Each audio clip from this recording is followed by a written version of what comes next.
Diversity seems to be a word we hear a lot of these days, but what does it actually mean?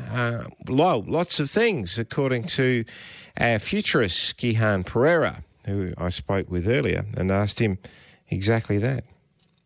This is interesting because people sometimes think of it as the way you look, whether it's a male, female, or the colour of your skin. But really, the most important part about diversity in the workplace is just having different kinds of thinking. And that often comes from different backgrounds. If you've grown up in a different way because of your expertise or your ethnicity or even the kind of personality you've got, it means that you bring different things into the workplace. Can you give us some examples? When you say different kinds of thinking, what do you mean by that? Yeah, sure. So let's say, for example, you've got now Generation Z who's entering the workplace. So these young 20-year-olds, and they're digital natives. They've grown up just with iPhones, and they've never known any time when they haven't had access to technology. And so that sort of background is very different from, say, my background. I'm a Gen X. I've got a technology background, but we didn't really have that sort of technology when I was a kid. When I remember in primary school, we're just starting to get computers into the classroom and into schools. And it was a maths teacher who was put in charge of teaching computers because he thought computers have something to do with maths. But that sort of background means that those two people approach a workplace situation very differently. And how can they combine in a way that is positive for the organisation? Well, there's this talk of diversity, and then there's diversity and inclusion. So diversity is like having a whole bunch of coloured textures, and inclusion is actually using them.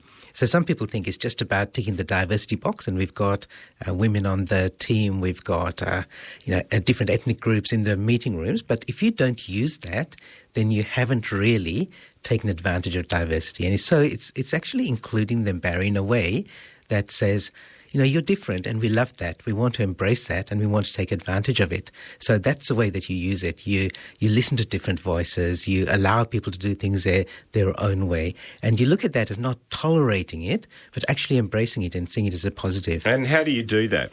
What's the best way to create that bridge so that you are embracing? Well, the first thing is to make sure that you have got diversity in your teams and in your workplace. And the second thing is just making sure that those voices are heard and those people have a chance to speak up, to be heard, and not just to have to conform all the time. And, for most organizations, it's not only about the diversity in their team, but the diversity in their team means that they can then deal with a different group of customers because customers are diverse, society is diverse. So don't you want that kind of thinking? If you've got that outside, don't you want that inside your team as well? My guest this morning on ABC Radio Perth and WA is Gihan Pereira, who's a futurist who very kindly drops in every few weeks and we have a chat about the workplace, of the present, but also of the future. Can you give us some practical examples of diversity working in a workplace? Yeah, sure. So, for example, it means that when you have a meeting, that you have the opportunity for everybody to speak up. And sometimes it's a role of the leader in the meeting to facilitate that kind of environment. Another example is setting aside a little team that goes away and works on a project, a little separate from the main team, but they go off and do a little bit of an innovation project. And the people in that team, they're chosen because of their diverse skills. They're chosen because they're different, not because they're necessarily the superstars in the main team, but they're embraced because they're different. Another example is that you've now got teams where you've got remote workers, so people who are sometimes working from home, but they might even be working from other countries, and you bring them into the team because they have some specific skill or they've got some local knowledge where they are, and that helps the diversity of the team. We've mentioned this before, but I suppose reverse mentoring would be an example where diversity is working. Yeah, reverse mentoring is a great example. So reverse mentoring is the traditional mentoring is where the older and more experienced person is a mentor. Reverse mentoring is where that older, more experienced person looks around and they look at somebody who's more junior. Either they're younger or they haven't been in the organization for as long or they haven't been in the industry as long, and they look at them as their mentor, even though normally it would be the older person who's a mentor. You ask a younger person, for example, about, what do they think about technology? What do they think about customer behavior? What do they think about same-sex marriage? What do they think about retirement and saving for retirement? And you get their ideas and you bring them on board. What about older workers in all this? Because in some workplaces, older workers have actually been the ones who have been marginalised. So how do you bring them in? And what can they bring? Yeah, it's a pity, isn't it, that those older workers seem like they're being pushed off to retirement, and people forget about the wisdom and the expertise and the experience and the insights that they've got to bring to the workplace.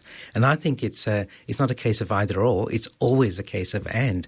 How do you tap into their wisdom? How do you tap into their experience? How do you tap into the years of expertise that they've learnt? And it's the sort of thing that can't be taught, but you can bring that in. And one of the best ways you can do that is partner the older workers with the younger workers, and then they work together. So you get the enthusiasm and the broad perspective that the older workers have, combined with the enthusiasm and the really narrow perspective or narrow focus that the younger workers have, but they work together. You mentioned there one of the barriers to not having diversity is not actually having the people in the building of that diverse nature, if you like.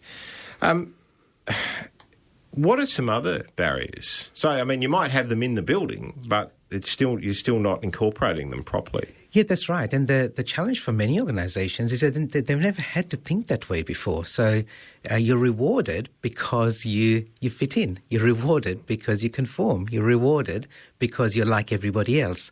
And so it really takes a shift in mindset to think that diversity is a great thing. So Google did some research about what makes a high-performance team, and they identified these 5 things that create high-performance teams. And one of them is this idea of psychological safety. So it's the idea that in a team, you feel safe. So you feel safe to share your ideas, you feel safe to speak up, you feel safe to do something different.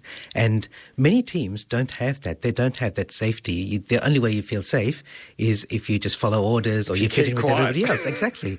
And so the best teams have that psychological safety among their team members. And so it really does take the manager and the leader, and sometimes the organization as a whole, to recognize and reward the teams that have that safety. You mentioned that was one. You said there were 5 areas that were identified. What are some of the you're others? Testing me here. So but that's an important one that you've mentioned there. Absolutely. Yeah. Another one is dependability. Yeah. Then people want structure and clarity in their work, so they want to know what they're doing and when they're doing it. And the other 2, which are really important, is that there are meaning and impact. So they want on a day-to-day basis work that's meaningful. So they're working for meaning, not just money.